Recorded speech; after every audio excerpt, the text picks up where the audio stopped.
do it again.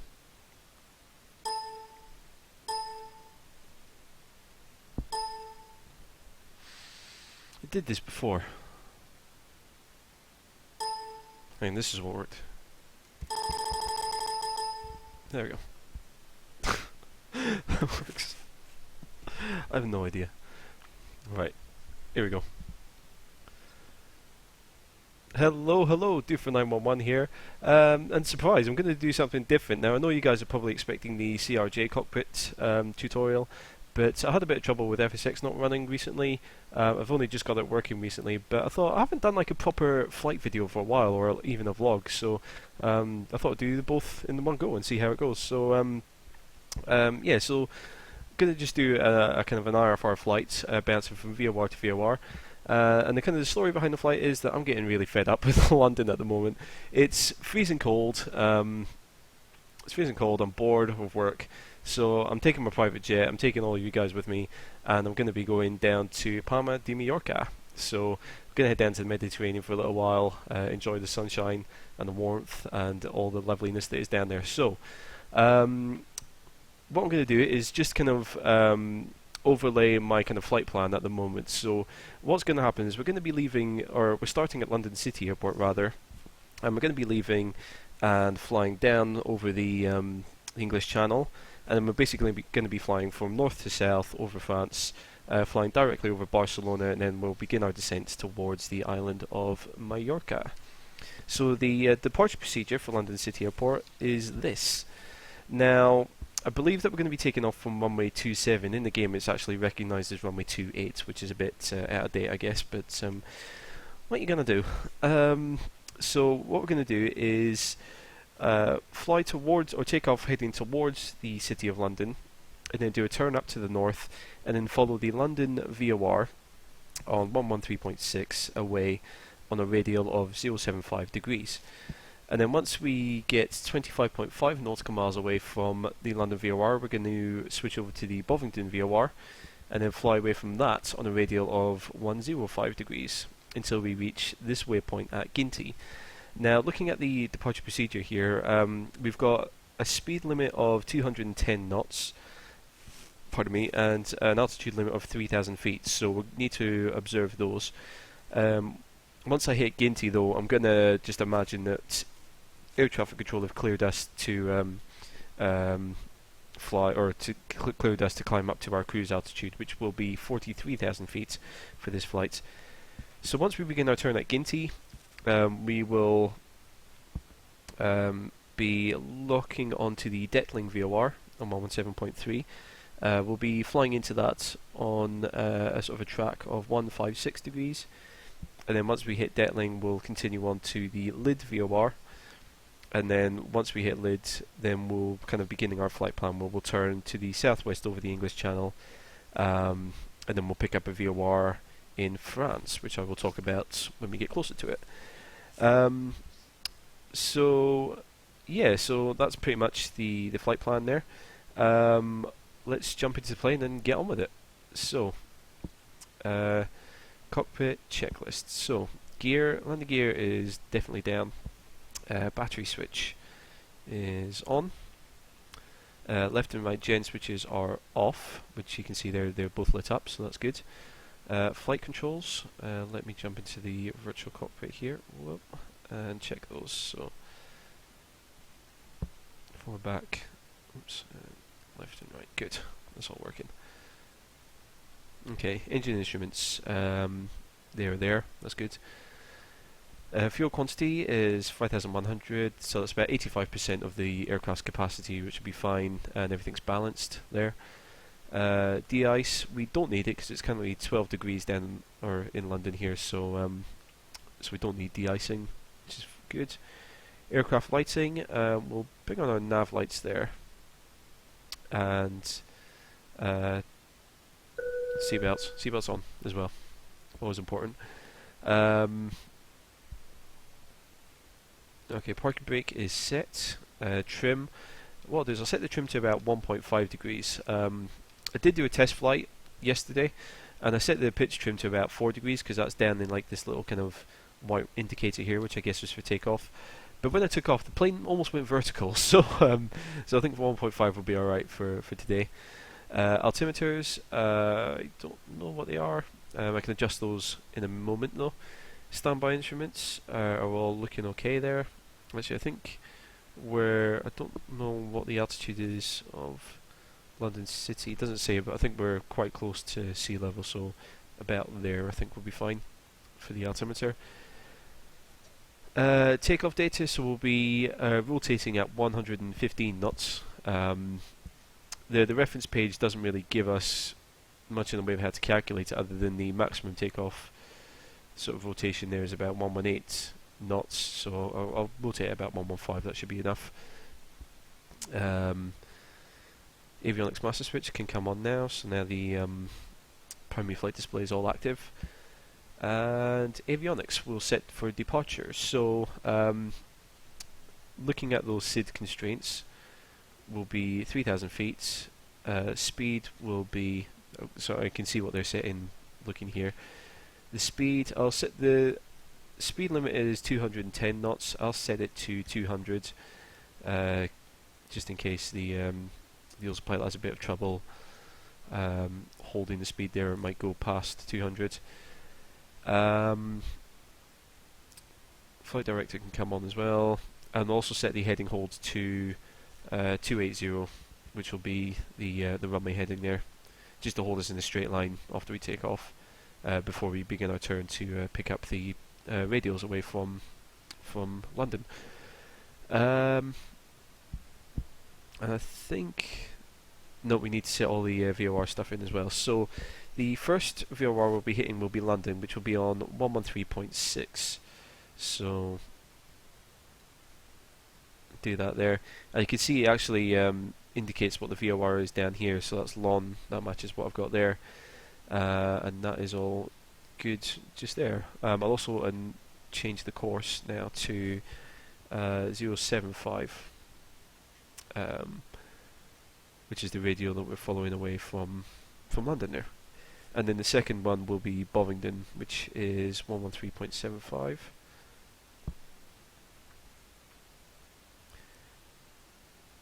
So we'll flick that over just now. BNN, yep, that's all good.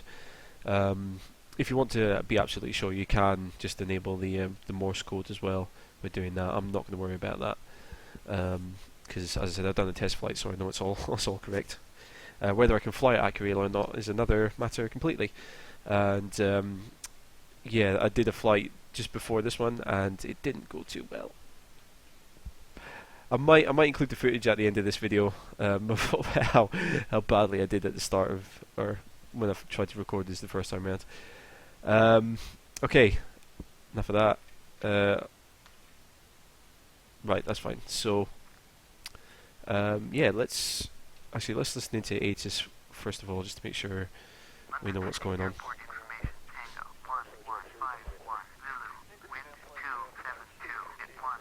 So we're definitely taking off towards the city.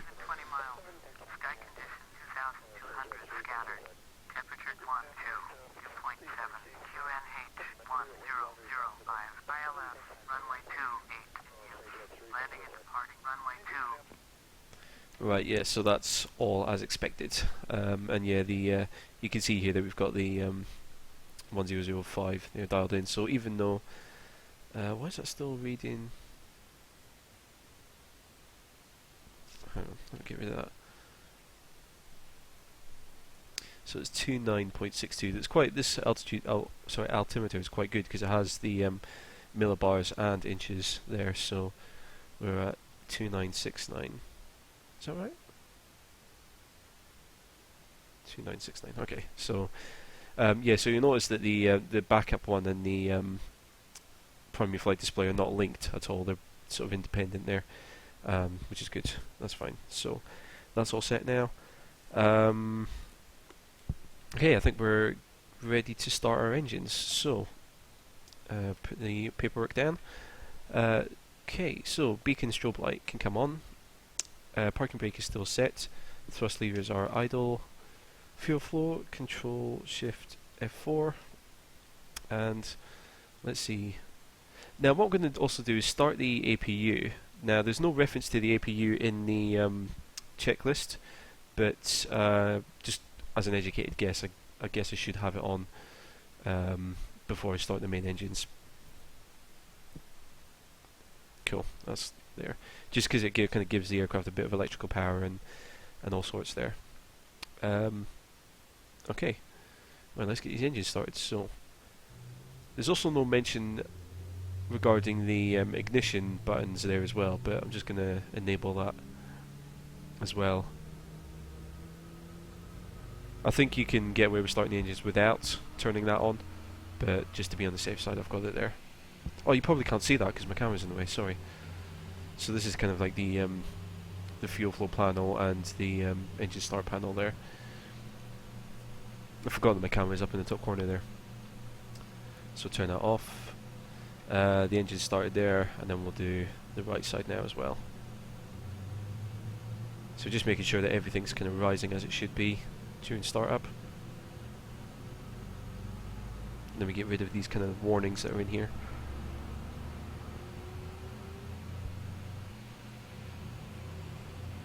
So that kicks into life. Okay, and then at the bottom here, left and right gen switches can now come on, so that's those two there, and that clears all our warnings, all our alerts, and everything there. Good. We will stop the starter there, and we'll get rid of that panel, and now I guess the APU can come off. Oops, because the main engines are running, so we'll get rid of that. Excellent. So before taxi, de-ice, because it's above zero, we're not going to worry about de-icing. We'll arm the spoilers. No, we'll not do what I just did there. I don't know what I just did, but that wasn't the right thing. Shift, there we go. So you can see that the auto spoilers are armed.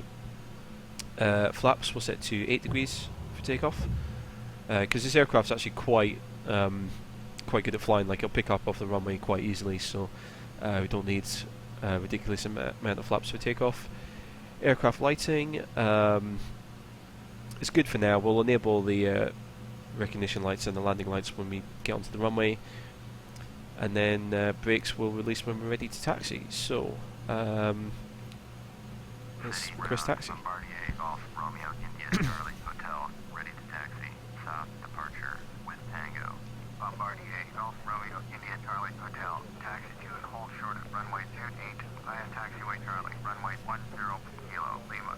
Contact tower on 118.4 when ready. Taxi to and hold short runway 28 using taxiway Charlie, runway 10 Kilo Lima. Bombardier India Charlie Hotel. Okay, so what we need to do is taxi, and then head off down to the far end of the runway, and then we'll be ready to go. So what we'll do is we'll just get the aircraft moving forward, turn it around before we get onto the grass.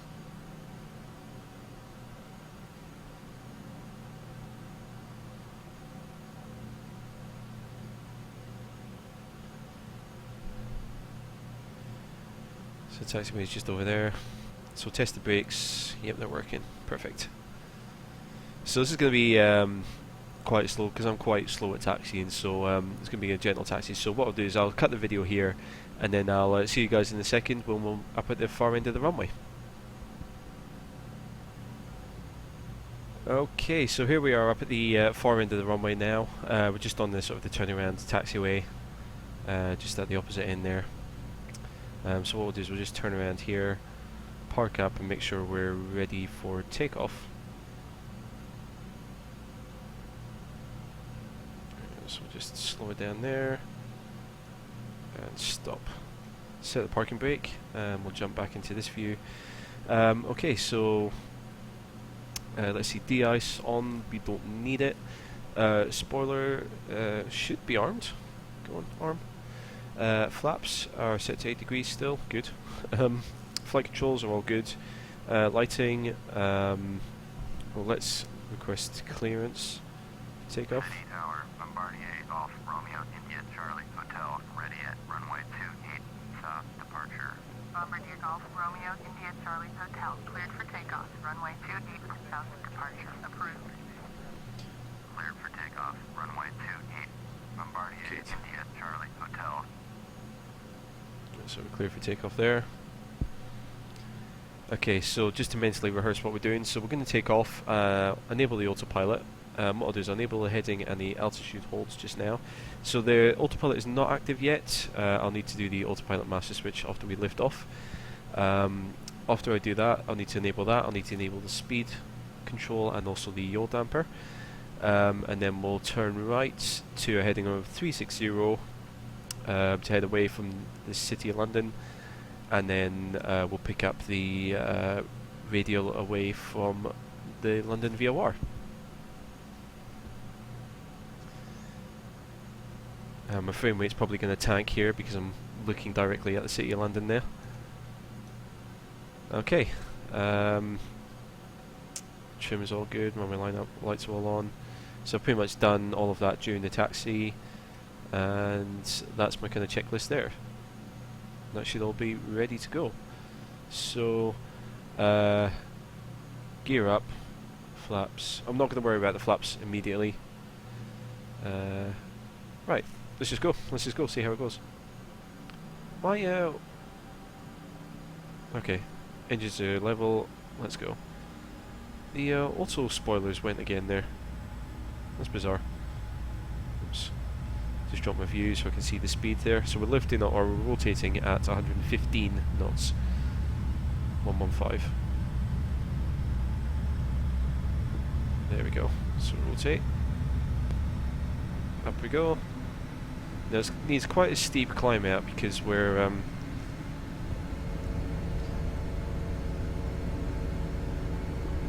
okay, so that's all the autopilots enabled. Okay, that's all good. So autopilot's now controlling the aircraft.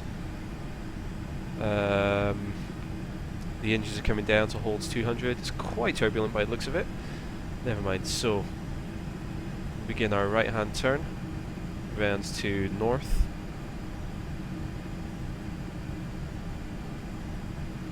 And the London VOR is active on our nav 1. Okay, so that's all up. Yaw dampers on. Flaps can come up now as well. And if we jump back into the cockpit, we can get rid of the landing lights. Wow, that is turbulent. Jeez. Okay, so what I'm going to do now also is enable nav. So when we intercept the radial away from London, then that should automatically turn the plane, and we should follow that automatically there. So the gear is now up. Yep. Flaps are up. Yaw damper is on. Spoiler lever is retracted. It did it by itself. I didn't have to do anything there. De-icing, we haven't switched it on, and the landing lights are now off. So climb, we don't really have anything to worry about on the climb. It looks like the plane is now turning. You can see the heading hold has been disabled, and we're turning to follow that radial away from London there. And at the distance of 18 nautical miles, we should be at 3,000 feet, which we are. Looks like that's all gone well. I'm surprised. It didn't go quite so well the time a few moments ago, about an hour ago, when I tried to record this first time round, but yeah, it looks like everything is going as it should be. So what I'm going to do now is just hold this speed, hold this altitude, and just make sure I focus on navigating here. Then once the plane levels off, what I'll do is I'll enable heading hold, and then that will allow me to switch over to the Bovington VOR, make sure that's all it picks up the Bovington VOR. I can adjust the course, and then at a distance of 25 nautical miles away from London, then I'll enable the nav hold again, and we should follow that radial away from Bovington. So just watching the distance here. So I'll do that at a distance of 24 nautical miles. I'll start all of that. So I'll get the heading hold, or the heading bug, turned around now to our current heading, which is about there, 075. And then what I'll do is I'll need to flick over to the Bovington VOR, and then what I'll need to do shortly after that is switch the standby one over to Detling, and then we'll be able to follow the radial in towards Detling. So it's 24 miles. So hold the heading, switch that to BNN, that's good, and then it's 105. And then we'll enable a nav hold again actually, because we're pretty much on it already.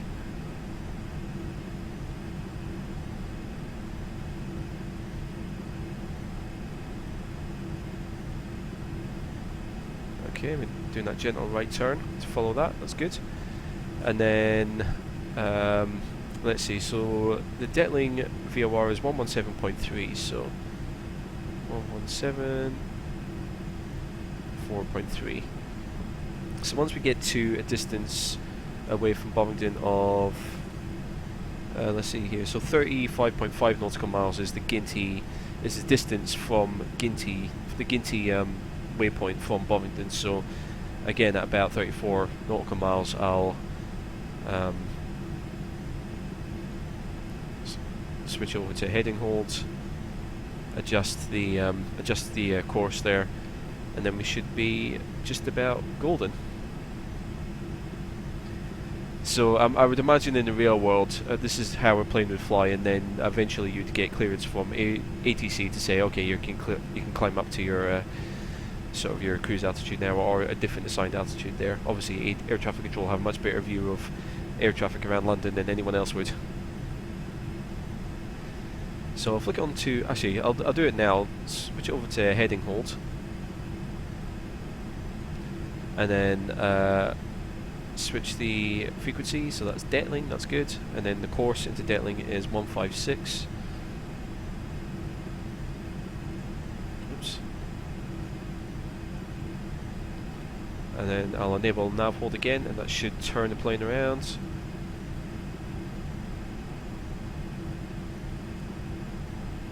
Judging by the movement in the cockpit, it's still very turbulent there. And then once we kind of straighten up, then I'll climb. You can see the engines aren't really being taxed much at all at the moment. They're not really being pushed or stressed. Okay, so we missed that radial slightly, but it's not a big deal. Right, let's kick the altitude up now.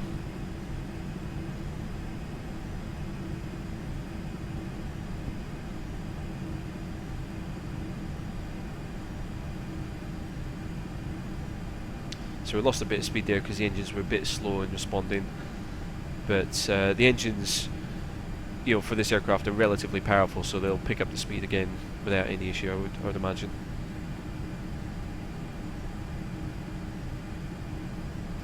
We'll just roll the altitude all the way up to 43,000 feet.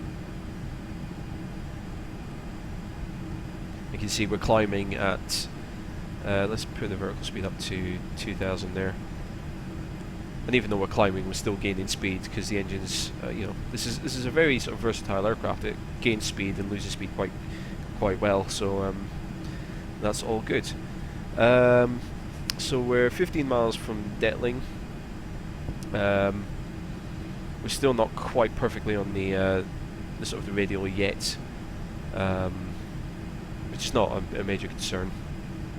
You know, there's no other aircraft in the sky, so. Not too worried about that.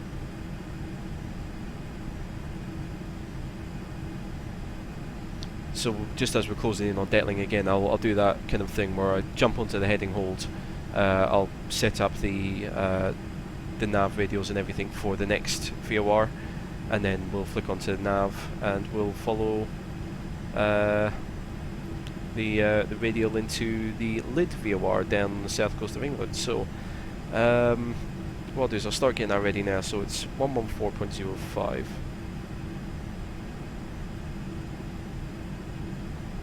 So that's ready to go now on the standby frequency.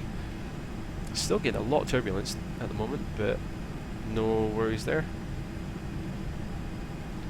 We'll also start to increase our speed a little bit.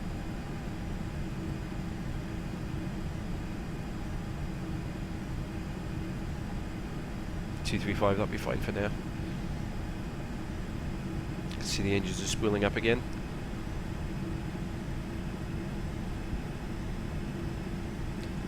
and then I think it's after we pass. Well, I think that because the game works off the American sort of standard, I think once we pass 18,000 feet, then we'll set the altimeter back to standard kind of pressure there. Yeah, so now this is kind of the first part of the flight where I get to relax a little bit. I'm 8.5 miles away from Detling. So yeah, we're just waiting until we get to that, and then we'll flick over to the LID VOR. And then from there, then I'll need to begin making my way over to my navlog here.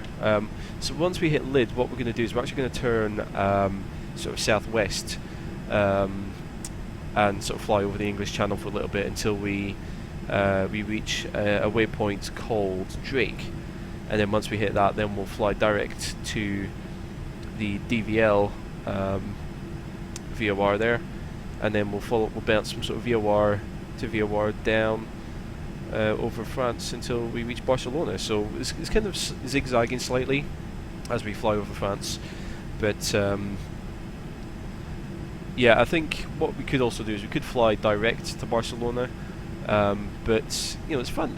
It, you know, it feels more involved when you have to constantly think about where you are and adjusting the nav and the course and all the rest of it. It kind of keeps you more active. It's better than just, you know, I prefer doing that to just going right GPS, and the GPS works out the routes. Okay, you hit the GPS button, hit autopilot, hit nav, and then away you go, sort of thing. Just make sure the plane doesn't stall basically after that. But you know, I prefer doing it this way. You know, as I said, it just feels much more involved to me. So you feel more active rather than being passive, which I like. Okay, so just about closing in on Detling now. So heading holds, flick over to the LID LYD, and it was, oh god, what was it? It was 151 was the course. 151, hit nav, and then the plane should lock onto that automatically. Probably make a barely noticeable bank to the left. And then once we hit LID, we actually have a kind of sharpish turn to the right. Yeah, we need to turn to a radial away from LID of 219 degrees. So it's going to be a relatively sharp turn to the right to follow that away from LID, and then we'll head towards Drake, and then it'll be a kind of, oh god, losing my voice. And then there'll be a sort of sharpish turn again once we hit Drake to fly in towards the DVL VOR. I can't remember the full name of that. It's got a French name, and I can't remember the full name of it, but not worry about that. Okay, so aircraft's climbing fine. Airspeed is good. Flaps are up. Everything's up. What we can do now, just for the passengers that don't exist, switch it off.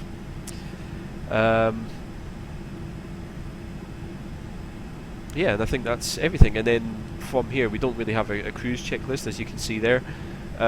We don't have anything really drastic that we need to monitor during the flight. The next kind of step from there will be descent, and even then, it's not really. There's only 3 things that you need to worry about during descent. So I'd say it's all going well. Everything's going as it should be. Have a look out towards the southeast of England there.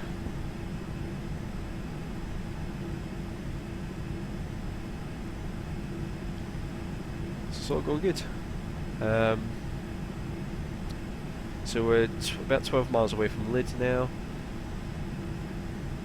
What I'll do is I'll get the heading hold locked up there. So the way I'm just lining up the heading there is, you see the like the little pink bug there.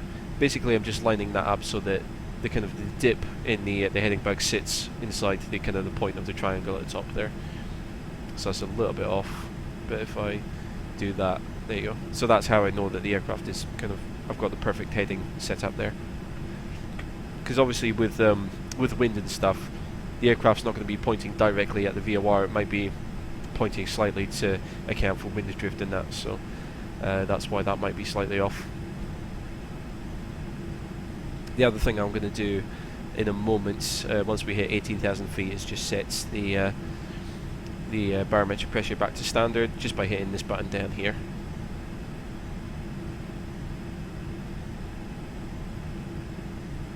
And I'm not going to worry about increasing the speed at the moment either.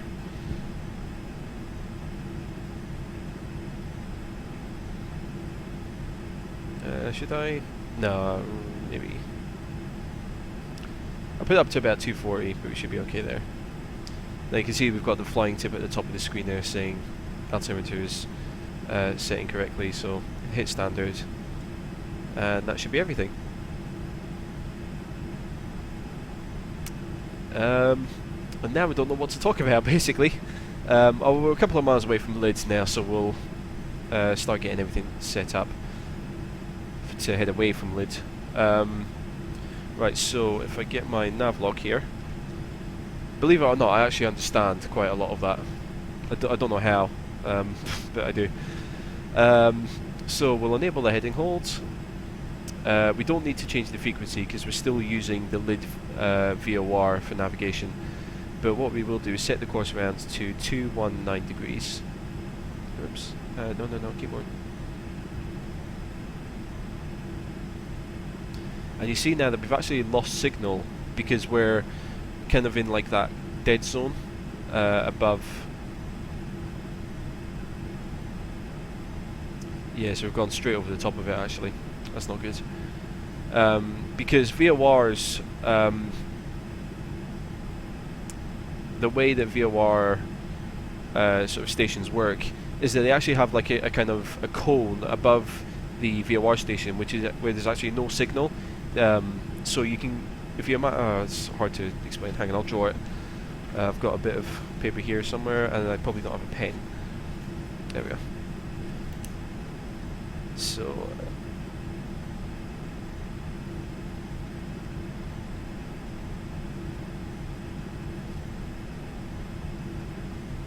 Draw it quickly.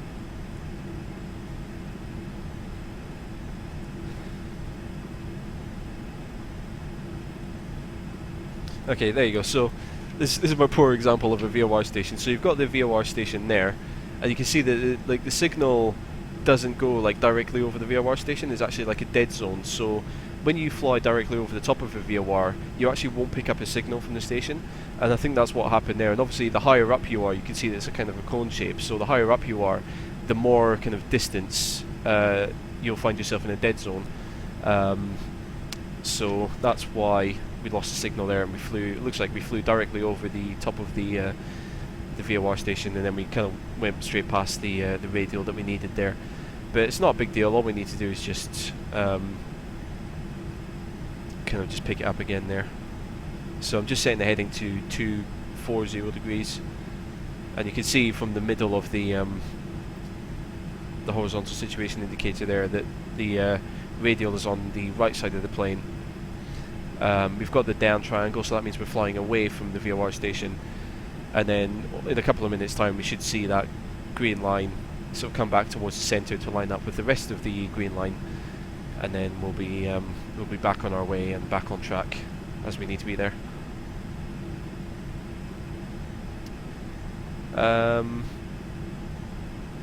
Yeah, and I don't know how long I've been recording already, but it's probably long enough. So what I'm going to do is I'm going to stop the video here because the rest of the flight is just going to be me bouncing between VOR to VOR station as we fly over the top of France, and I've got nothing interesting to talk about as we do that. So so what I'm going to do is I'm going to cut the video here, or I'm going to end this video here rather, and then next week I'll probably have part 2 of this flight, just as we're approaching the Barcelona VOR, where we'll begin our descent and then land at Palma de Mallorca and enjoy our kind of winter/spring holiday down there. So I hope to see you guys there. Many thanks for watching, and I'll catch you later.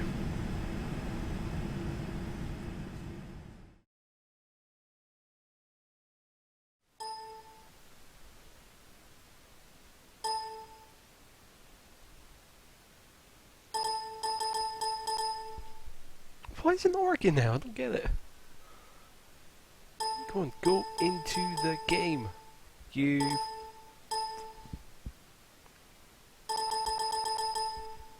Oh, there we go. Now it works. Right, here we go. Power a little bit. Engines are stable, they're equal. Release the brakes, and away we go.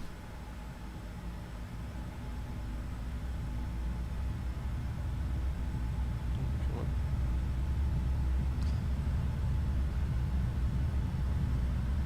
So it's 100 knots, 110, 15 rotates. So we're up. Okay, clear up. Oh, I'm sorry. I'm sorry. I'm sorry.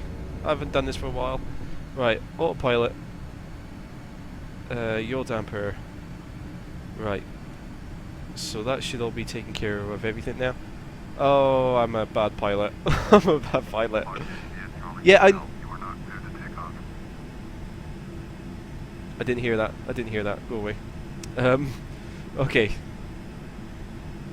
Wow, frame rate's going as well. So, that's all up. That's good. So the yaw damper's on. Autopilot master switch is on. We're flying past those buildings down there, which is good. Okay, let's roll the heading round to north, like so.